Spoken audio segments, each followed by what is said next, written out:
दुनिया जा सिंधियो हिक मुठ थी सिंध बचायो।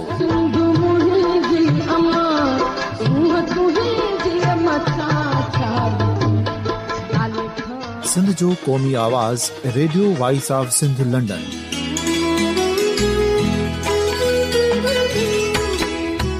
Radio voice of Sindh London पंहिंजी नशरियात में सिंध जी सियासत, समाज, इक़्तिसादियात, तारीख़, क़ौमी उमंगुनि ऐं अख़लाक़ियात मुतलिक़ सिंध जी हक़ीक़ी तर्जुमानी कंदे प्रोग्रामनि खे असराइतो बणाइण लाइ सिंध जे घण घुरनि ऐं धरतीअ सां प्यार कंदड़ अदीबनि, दानिशवरनि, सहाफ़ियुनि, उस्तादनि, वकीलनि ऐं हर तबिके जे मानवारनि सजणनि खे सिंध में शऊरी इनकलाब लाइ सहकार जो सॾु ॾियूं था। अचो त गॾिजी सूफ़ियुनि ऐं संतनि वारी सिंध जो ओज हिक मुठ थी वरी वापसि आणण वारे सफ़र जा साथारी बणिजऊं।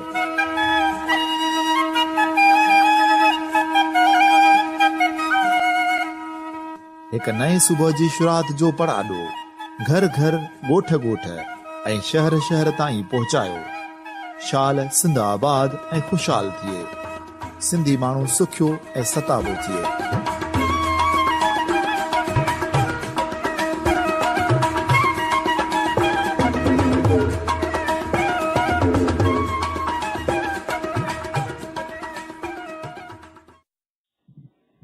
Radio voice of Sindh London का मां अॼु पंहिंजो आलिया बखशल अवामी वर्कर्स पार्टी जी सेक्रेटरी वुमेन आहियां ऐं वुमेन डेमोक्रेटिक फ्रंट जी बि उहिदेदार आहियां।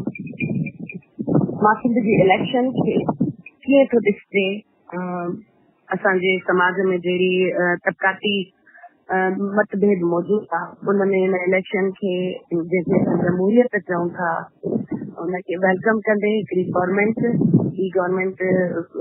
आइनी तौर ते ऐं जमहूरी तौर ते इलेक्शन जे प्रोसेस में वञे थी। पर जीअं जीअं मां पाण हिते हिनमहिल बि कंबल शदादकोट डिस्ट्रिक्ट जे तालके नसीराबाद में मौजूदु आहियां ऐं पोयनि 10-15 ॾींहंनि खां मां कंबल शदादकोट जे मुख़्तलिफ़ तालकनि में या ॻोठनि में जेके इलेक्शन जे हवाले सां कैंपेन कई आहे ऐं ख़ुदि मां पाण बि बल्दियाती इलेक्शन में ख़ासमाबाद शहर मां बि थी वियसि, त मूंखे इन मां पाण इहो अंदाज़ो थिए थो इन तबकाती समाज में जिथे वॾेर को कल्चर मौजूदु आहे, कल्चर न बल्कि वॾेर को निज़ाम मौजूदु आहे, जिथे जागीर मौजूदु आहे, जिथे ज़मीन जी मालिकी मौजूदु आहे, त पोइ उन ज़मीन जे पूरे एरिया ते या उन पूरे इलाइक़े ते हर साह खण वारी शइ ते उनजो हुक्मरानी आहे, हाकमियत आहे। पोइ उहो फसल हुजे, पोइ उहो इंसान हुजे, पोइ उहो जानवर हुजे, सभिनी उहे आज़ाद न आहिनि त हू पंहिंजो आज़ाद पंहिंजो मौक़िफ़ रखनि, आज़ाद मुंतखब कनि पंहिंजा हुक्मरान, उहे उन में आज़ाद न आहिनि। मां मुख़्तलिफ़ जे गुलबुरड़े हितां खां गाजी खावड़ जे वेझो हिकिड़ो ॻोठ आहे उते वयसि, खावड़नि जे ॻोठ वयसि, चननि जे पाड़े में वयसि ऐं ख़ासकेलियुनि जो ॻोठ आहे ऐं मुख़्तलिफ़ ॻोठनि मुख़्तलिफ़ इलाइक़नि जॾहिं उते वञणो थियो, चांडियनि जो ॻोठ आहे उते मां वयसि, त उते त इंसाननि जी हालत केतिरी त बदतरीन आहे। को बि जेके असां चइजनि त बुनियादी इंसानी सहूलतूं उहे मुहैया न आहिनि। रोड एॾो ख़राब आहे, मतिलबु नसीराबाद खां गाजी खावड़ हुजे या गाजी खावड़ खां मुख़्तलिफ़ ॻोठनि में हुजे, एतिरो आहे त उतां अगरि को बीमार का औरत का तकलीफ़ में को डिलीवरी जी प्रॉब्लम में अचे ऐं उन ख़ुदि उतां जे ॻोठनि में केतिरियूं औरतूं अस्पताल ताईं रसंदे मरी वञे, छो जो हू रस्तो एतिरो ख़राब आहे। हीअ त उहो त अञा मींहुं न पियो, मींहुं पवे त पोइ हुन रस्ते तां क्रॉस थियणु ॾाढो ॾुखियो आहे। एजुकेशन जे हवाले सां जॾहिं उन्हनि ॻोठनि में वञणो थियो, उते ॿारड़ा ॾिठा, ॿारनि जे मां पाण जॾहिं पुछो का तव्हां पढ़ंदा आहियो, सरकारी स्कूल जी हालत तमामु ख़राब, बिल्कुलु भांडा थिया पिया, मेहनि जो बूह पियो वॾेरे जो, ऐं उहो ॿार चवनि था त असां सॼो ॾींहुं पाणी भरींदा आहियूं। हिते जड़ कोड़ो आहे हिन सॼे इलाइक़े में ऐं मिठे पाणीअ जे लाइ माण्हुनि खे मेले पंधु करणो थो पवे। नसीराबाद शहर में बि बाडरे खां पाणी ईंदो आहे, अगरि बाडरे में लाइट कोन्हे नसीराबाद में पानी कोन थो अची सघे. अगरि नसीराबाद में लाइट कोन्हे त बाडर जो पानी नसीराबाद नथो अची सघे. 4 ॾींहंनि खां मुंहिंजे घर में पानी कोन्हे ऐं 3 ॾींहंनि खां मुंहिंजे घर में लाइट कोन्हे जिते मां रही पई आहियां. मतिलबु ॿाराड़ीअ में बिजली जो त कॉन्सेप्ट ई न रहियो आहे. पाणी पीअण, ज़िंदा रहण, मतिलबु मेहियूं ॾिसां पई त रंधनि पियूं. ऐं पर उते उहो सरदारी निज़ाम आहे. सरदार हिकिड़े पासे ॾांहुं हिकिड़ा सरदार, ॿिए पासे ॾांहुं ॿिया नवाब. ऐं वरी जेको ॿियो तरीक़ेकार आहे इलेक्शन में वोट वठण जो, ऐं मुख़्तलिफ़ ॻोठनि में मतिलबु डोर टू डोर त छॾियो, पर उन ॻोठनि जे चङे मुड़ुस सां कंपेन लाइ बि नथा हेठि वञनि. छो जो जीअं 2-3 पुछाणनि वारा टीवी ते, अख़बारुनि ते या सोशल मीडिया ते हले उन क्लिप्स त ही नवाब जी सरदार ही वॾेरा इहे पंहिंजी कैंपेन लाइ बि हेठि कोन था वञनि, बल्कि उन ॻोठ जो हिकिड़ो छातो, हिकिड़ो चङो मुड़ुस पाण ताईं घुराइनि था ऐं पोइ उन्हनि खे 2 रुपया ॾियनि था, उन्हनि खे 2 मुफ़ाद ॻाल्हियूं कनि था. ऐं इवन PTI हिन तक में त उन ॻोठ जे चङे मुड़ुस खे 2 सोलर प्लेटूं ऐं हिकिड़ो सोलर जो पखो ॾिनो आहे. सॼे ॻोठ जो या उन पंहिंजी बिरादरी जो उनजो वोट. गुलबुर्ड़े जी हिकिड़ी लाड़ कम्युनिटी आहे, ऐं चइजे त माण्हू आहे, ज़ात आहे. उहे चवनि पिया त बल्दियाती इलेक्शन में असांजी पोलिंग मां वोट ॿिए पासे विया. असांजा जेके नवाब आहिनि उन्हनि असांखां ज़मीन खसे छॾी. त असां कीअं तव्हांखे वोट ॾियूं जॾहिं असां उन्हनि सां ॻाल्हि था कयूं, उन्हनि खे मोटिवेट पिया कयूं त कीअं मुतबादिल ऐं कहिड़ो मुतबादिल अॻियां अचणु घुरिजे. हिकु नवाब जो, ॿियो सरदार जो ख़ान मुतबादिल न आहे, बल्कि हिकिड़ो आम अवाम उहा मुतबादिल आहे इन सिस्टम जी, हिन निज़ाम जी. उहे चवनि पियूं असां तव्हांजी ॻाल्हि सम्झूं था, त सवाल इहो आहे त असां इहो कीअं कयूं छो जो असांखे तव्हां ॻोठ मां लॾायो वेंदो, असांखां ज़मीन खसी वेंदी ऐं असां पोइ कीअं पंहिंजा बचा किथे पालींदासीं. त इहो वॾो ख़ौफ़ मौजूदु आहे. ऐं जमहूरी तरीक़ेकार जी ॻाल्हि थी अचे त माई जे मामले में अगरि ॾिसिजे त उहा कंहिंखे वोट ॾे, उनजो वोट जी वैल्यू कहिड़ी आहे उहो बि उनखे न आहे. हू पहिरियां त चवे पई त मुंहिंजे मुड़ुस जी मर्ज़ी. नसीब आहे बाबा, अगरि नसीब वोट ॾियण नसीब आहे, कंहिंखे था ॾियो इहो नसीब में लिखियल आहे, त पोइ तव्हां नसीब तव्हां ॾींदव वोट त हुनजो नसीब ठहंदो न. हुनखे इहो सेंस बि कोन हो, छो जो इहा शौर असां ॾिनो बि कोन्हे. इहो असां इवन ईअं त मुंहिंजो मुड़ुस जिथे चवंदो, मुंहिंजो घर जो वॾो जिथे चवंदो, असांजो वॾेरो चवंदो. ऐं 52% वोट जेको आहे ॿाराड़ीअ में, शहरी आबादीअ में औरत जो वोट एतिरो कास्ट कोन थींदो आहे, पर ॿाराड़ीअ में औरतुनि जो वोट जेको आहे न, उन में घणे भाङे पोलिंग ते मामला ठहंदा आहिनि ऐं मसइला थींदा आहिनि ऐं उहो वोट कास्ट बि थींदो आहे. असां वरी सिंध जी ॿाराड़ीअ में पतो था ॻाल्हि अञा ॿियूं त उन में इहो 52% परसेंटेज आहे औरतुनि जे वोट जी. ऐं उहा बिल्कुलु बि वाक़िफ़ न आहे त उहो वोट जो कीअं इस्तेमालु करे उनजो वोट उनजे लाइ हिकु आज़ाद, हिकु पूरे इंसान जी वैल्यू रखे थो. उन सां उहो बिल्कुलु बि वाक़िफ़ न आहे. ॿियो हिकिड़ो पासो उनखे निशान पेपर, MA जो बैलेट पेपर, PA जो बैलेट पेपर, इहा का बि डिटेल उनखे ख़बर न आहे. पोइ उते एजेंट जेको हूंदो आहे या उन इलाइक़े में उहे पोइ उन्हनि जा माण्हू बीहंदा आहिनि ऐं हू पंहिंजी मर्ज़ी सां ख़ासि करके औरतुनि जे पोलिंग स्टेशन ते इहो जाली वोट वारो मामिलो हलंदो आहे या उन्हनि खे अंदाज़ो ई न हूंदो आहे. हू हणनि ॿिहनि चाहींदियूं, हू हथ खां वठी ॼणाईंदियूं. अहिड़ा बि ॻाल्हियूं साम्हूं आहिनि. ऐं ॿियो वॾो सबबु आहे जेको बेनज़ीर इनकम सपोर्ट जे प्रोग्राम जो मामिलो आहे. ॾाढियूं औरतूं परेशान आहिनि त शायदि ऐं ईअं ख़ुदि हेठि लेवल ताईं अहिड़ी ॻाल्हियूं कयूं बि वञनि थियूं त बाबा जेके बि इहे बेनज़ीर इनकम सपोर्ट जा प्रोग्राम बेवा ऐं लाचार ऐं ग़रीब औरतुनि खे मिलनि था, उहे टोटल ग़रीब न आहिनि. तव्हांजी शेख कम्युनिटी आहे, ॾाढी भली कम्युनिटी आहे, हुनजी हर माईअ खे इहो पैसो मिलंदो आहे. पर उनजे वरी कुझु ग़रीब ऐं मुस्तहिक औरतुनि खे बि इहो सभु मिले थो त उन्हनि खे इहा धमकी ॾिनी थी वञे त तव्हांजा इहे पैसा बंदि थींदा. ऐं ॿिए पासे असांजो आम माण्हू जो इहो आहे त हू 2 टे पंहिंजो वोट खपाइनि था. जेके घर में खाइण लाइ न हूंदो, अगरि हुनखे हिकिड़े वोट जा 5,000 मिलंदा त पोइ हू अफकोर्स वोट खपाईंदा.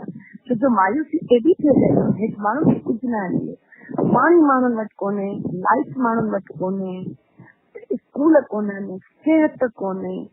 टियों ॾींहुं मुंहिंजे पाड़े में हिकु नौजवान छोकिरी जेकी 4थो ॿार हो, नौजवान छोकिरी मतिलबु 20 साल बि हुनजी उमिरि न हूंदी, हुनखे 4थो ॿार हो.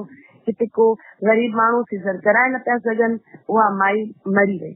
उहा छोकिरी उहा ॿार ॾींहुं मरी वई, चोथे ॿार ॼणे का सिहत जूं सहूलियतूं कोन्हनि, त पोइ उते एतिरी त समाज में मायूसी फैलियल आहे। उहे चवंदा वोट ॾियण सां छा थींदो, असांखे छा मिलंदो। पोइ अगरि मिलण वारो सवाल थो अचे हिकिड़े ॾींहं में 4800 पीपुल्स पार्टी जे तरफ़ां जे घर में 10 वोट 12 वोट या 15 वोट आहिनि, उते जेको मां हिकिड़ो त बिल्कुलु ॿाराड़ी जो जेको हारी आहे उहो त हुनजे हथ में आहे, उहो त कारे न वेंदो, हुनजो आज़ाद वोट जो त मामिलो ई नथो थिए। ठीकु आहे, छो त उहो उन वॾेरे जे बिल्कुलु कब्ज़े में, बल्कि ईअं मां चवां त उते हिकिड़ो 1 वोट वारो मामिलो त बिहे नथो ऐं जमहूरियत वारो मामिलो मुंहिंजे हिसाब सां त कोन थो बिहे, आज़ाद वोट वारो। पोइ वरी अचूं था त इहो बेनज़ीर इनकम सपोर्ट जे मामिलो जेको आहे उनजे नतीजे में बि औरतूं तमामु घणो ॾियनि थियूं, साल जा 50,000 उन्हनि खे मिलनि था ऐं उहे तमामु ग़रीब हालतुनि में रहनि थियूं, ख़स्ता हालतुनि में रहनि थियूं। त उहे 50,000 जी ख़ैरात जेकी केॾी ज़लालतुनि खां पोइ उन्हनि खे मिलनि था, उहे उन्हनि मां हथु खणण जे लाइ या उन ते सवाल पैदा करण जे लाइ, उनखे सोचण जे लाइ तयारु न आहिनि। ऐं टियों जेको समाज बेज़ार आहे, मायूस आहे ऐं जंहिंखे ना उमीदी आहे, इहो तमामु वॾो ख़तरनाक आहे। ऐं मतिलबु इहो घणो ॾिठो आहे मूं त बाबा छा थींदो।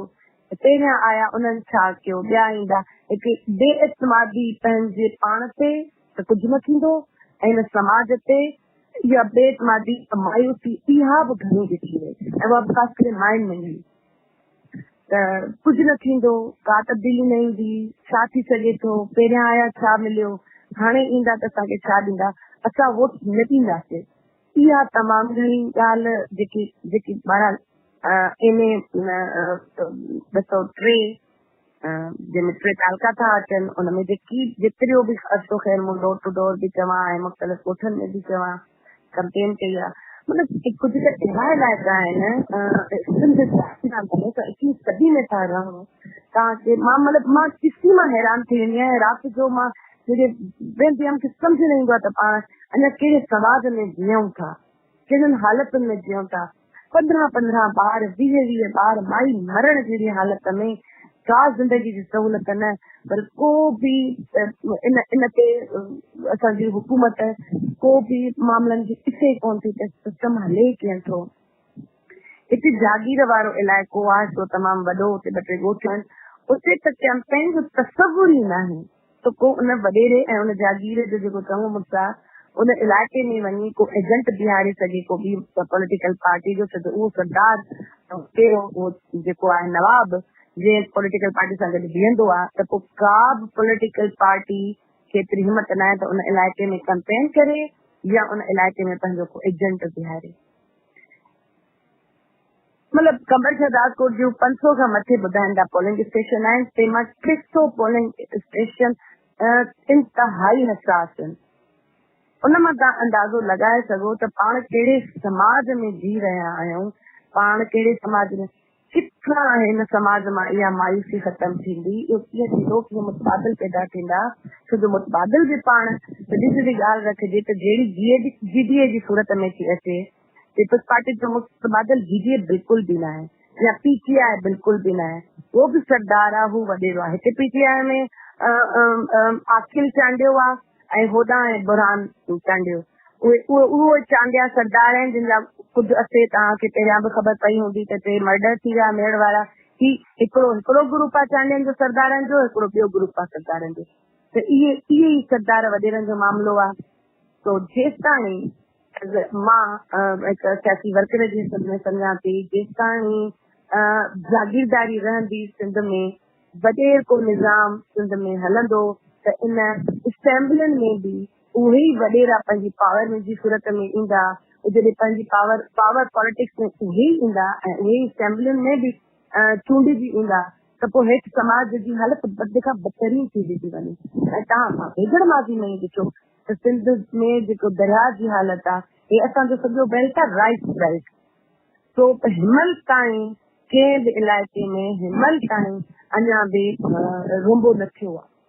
हिकिड़ी माई हुजे जेके तकरीबन 14 ॿार हुजनि ऐं नंढड़ा नंढड़ा ॿार बेवा हुजे, रिसेंटली हुनजो हस्बैंड मरी वियो हुजे मुड़ुसु, ऐं पोइ हूअ चए पई त मां 12 जेब ज़मीन कई आहे 14 ॿारनि सां नंढड़नि सां हिकु औरत उन कीअं उहा 12 जेरेब ज़मीन ठाही हूंदी ऐं पोइ चवे पई जॾहिं मां ॿिज पोखियो ऐं उहो ॿिज सड़ी वियो छो पाणी न आयो, हाणे मां वरी ॿियो ॿिज पोखींदमि। वरी हिकिड़ो ॿियो सवाल आहे त उहो ॿिज महिल कंपनियुनि वारो थो मिले उनजी प्राइज़ ऐं उहो ॿिज वरी नथो पोखे सघिजे, न त अॻे त सिस्टम ॿियो हूंदो।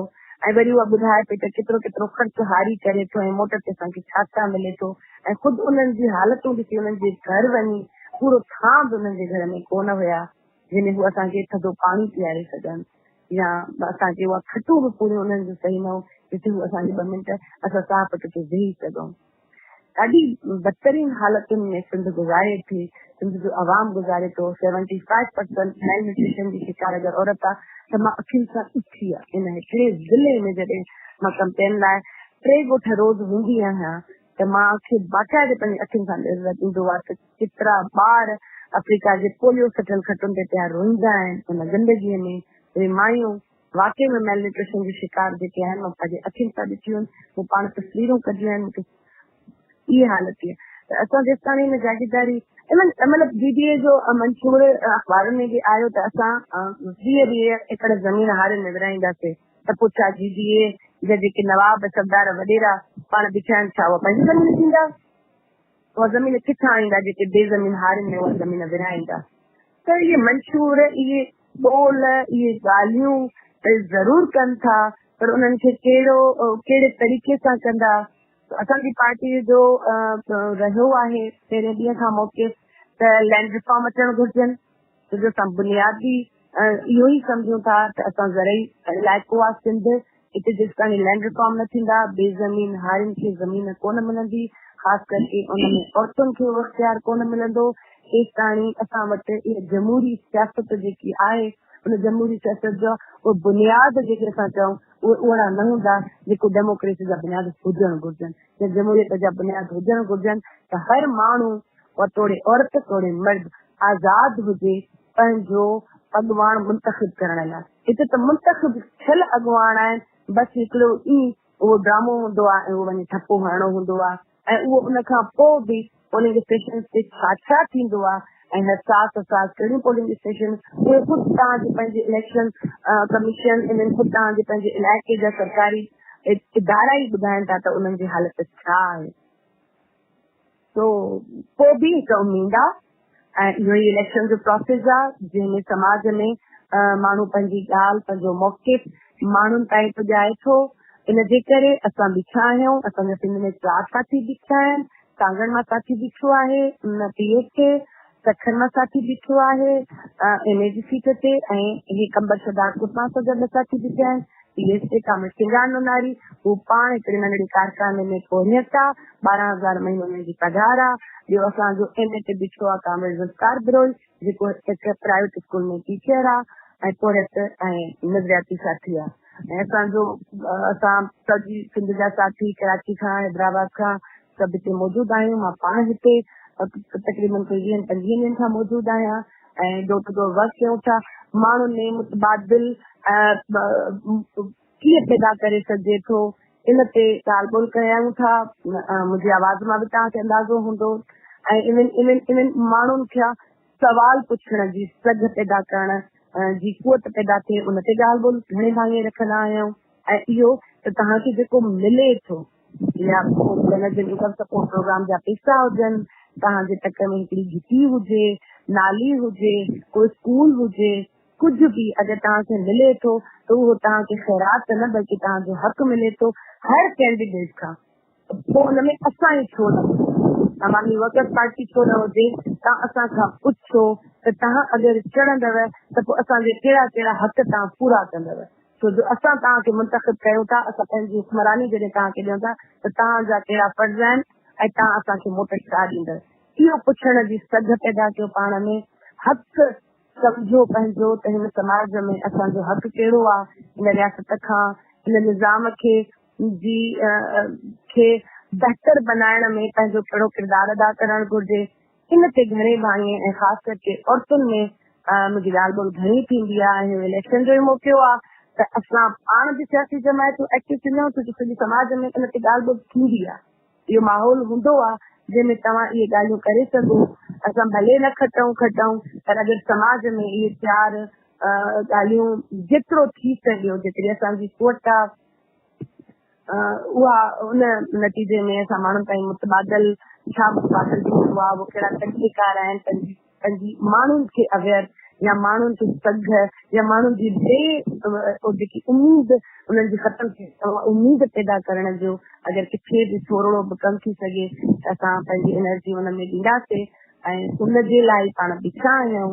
ऐं बुनियादी तौर ते मां वरी बि इहो चवंदमि जेसिताईं जागीरदारी सिस्टम रहंदो असां वटि जमहूरियत जीअं आहे, जीअं इन सिस्टम जे ताबे ई रहंदी, इन सिस्टम में एॾो को सगारो धक न हणंदी।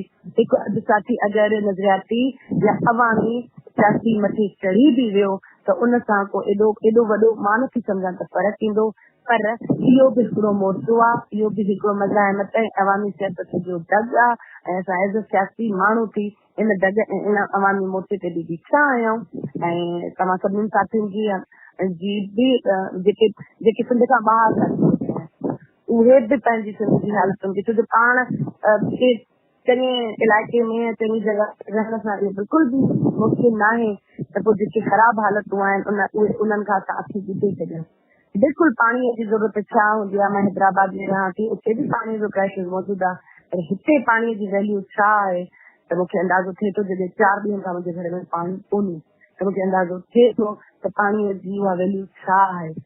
तो अवाम जी अवेयरनेस जो बि सवाल आहे, पर इहो अवेयरनेस मथां खां थींदी आहे। मिसाल ॾाढो भलो केरु आहे ॾिनो आहे त ॾाकण हमेशह मथां खां हेठि ते साफ़ थींदी आहे, हेठि खां मथे न। असां वटि जेकी आम सोचनि त माण्हुनि में कुल कोन्हे, माण्हू नथा सुधरनि, माण्हू सुधरंदा, माण्हू पंहिंजो वोट चङे माण्हू खे ॾींदा त पोइ तब्दीली ईंदी। पर मथां खां ई माण्हू पाबंद आहे, मथां खां ई माण्हू लिमिटेड आहे, मथां खां ई माण्हू खे इहो इख़्तियार ई कोन्हे त हू पंहिंजो इख़्तियार इस्तेमालु कनि त पोइ मां वरी बि अवाम खे ॾोह न ॾींदमि। मां वरी बि उन मथे उन सॼे सिस्टम खे ॾोह ॾींदमि जिथे माण्हू फाथल आहे, जिथे माण्हू जकड़ियल आहे, जिथे माण्हू चाहींदे बि नथो निकिरे। ईअं बिल्कुलु बि न आहे त माण्हू नथा सम्झनि त असां सभु ज़ुल्म आहे, असां तकलीफ़ में आहियूं, असांजो बुनियादी सहूलियतूं नथियूं पूरियूं थियनि, असांजा बच्चा था मरनि, असां ॾाढी बदतरीन हालतुनि में था रहूं, असां ज़िंदगी जी का बि ख़ुशी ऐं ख़्वाहिश पूरी नथा करे सघूं। माण्हुनि खे हिननि जी ख़बर आहे, पर हाणे उनजो हल कीअं कढनि, उहे कहिड़ियूं मतिलबु केतिरियूं जमायतूं इलेक्शन में बीठियूं आहिनि, पर उहे केतिरियूं जमायतूं उन्हनि खे उन मां निकिरण जो हल ॿुधाए सघनि थियूं या उन मां निकिरण जे तरीक़ेकार ते ॻाल्हाइनि थियूं। कोई बि न। हर को अची वियो थो चए असां तव्हांखे सोलर ॾींदासीं, असां तव्हांखे रोड ॾींदासीं, असां तव्हांखे बिजली जो मसइलो हल करे ॾींदासीं। कूड़ा वाइदा, हर पासे खां कूड़ा वाइदा, ऐं उन्हनि कूड़नि वाइदनि खां हाणे तमामु बेज़ार थी चुको आहे, हू उन खां मायूस थी चुको आहे। पर असां वटि वरी बि कूड़ो वाइदो आहे।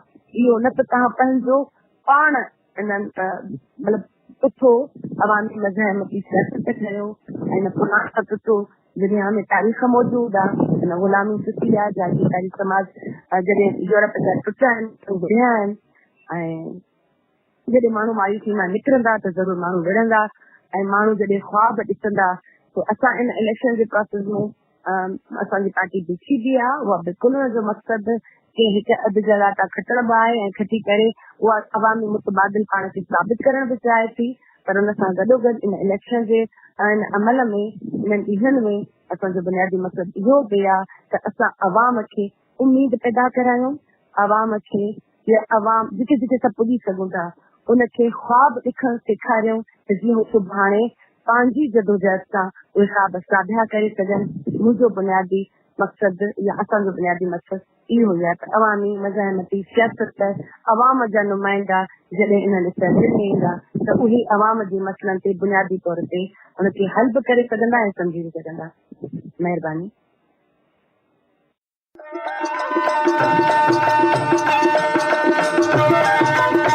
दुनिया जो पहिरियों Sindhi web radio voice of Sindh London पंहिंजी नशरियात में सिंधी कम्युनिटीअ जो क़ौमी, समाजी ऐं सकाफ़ती तर्जमान जी हैसियत में कमु करे रहियो आहे। मुख़्तलिफ़ प्रोग्राम ऐं लोक मौसीक़ी वसीले दुनिया जे सिंधियुनि खे हिकु लड़ीअ में पोइण जी कोशिश करे रहियो आहे। Radio voice of Sindh London खे सिंधी वॾे अंग में ॿुधी रहिया आहिनि। रेडियो खे अञा वधीक बहितर प्रोग्रामनि में मुस्तक़िल बुनियादनि ते हलाइण लाइ सिंधी कम्युनिटी पारां माली सहकार जी ज़रूरत आहे। सिंधियुनि जो क़ौमी आवाज़ radio voice of Sindh London कारोबारी न पर निज सिंधी कम्युनिटी बेस्ड रेडियो आहे। माली सहकार लाइ बैंक अकाउंट जा तफ़सील रेडियो जी वेबसाइट ते मौजूद आहिनि।